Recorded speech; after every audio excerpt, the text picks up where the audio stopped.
कभी कभी हमारी जिंदगी में एक गलत डिसीजन तबाही मचा देती है। आज हम ऐसे ही एक कहानी सुनाएंगे जिसे सुनने के बाद आप कहेंगे कि जिंदगी में डिसीजन सही लेने चाहिए। एक बार की बात है, एक जंगल था जिसमें एक नदी थी जो कि हिरन के इलाके में थी। उस नदी से पानी पीने के लिए एक दिन वहाँ एक हिरन आती है। हिरन पानी पी ही रही होती है, तभी एक घोड़ा भी वहाँ पर आता है।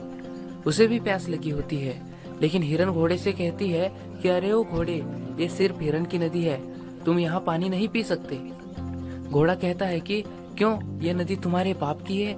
हिरन को आता है गुस्सा।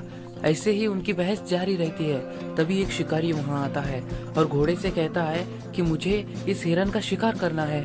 घोड़ा खुश होता है और शिकारी से कहता है, हाँ कर लो शिकार, मुझे क्यों पूछ रहे हो, तुम्हें किसने रोका है।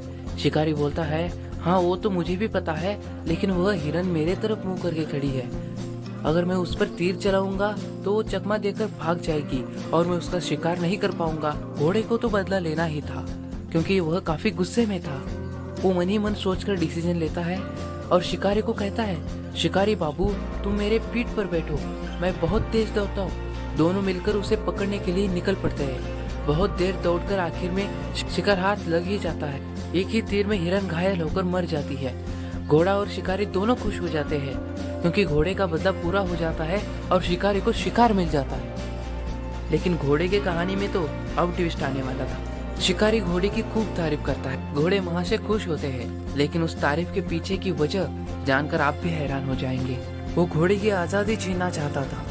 मेरा मतलब है कि शिकारी घोड़े को हमेशा के लिए जंगल से एक साथ ले जाना चाहता था। जब ये बात घोड़े को पता चली तो घोड़ा पछताने लगा, लेकिन पछताने का कोई फायदा नहीं था क्योंकि घोड़े की आजादी छीनकर उसे बांधकर जो रखा गया, बदले की आग थी उसमें।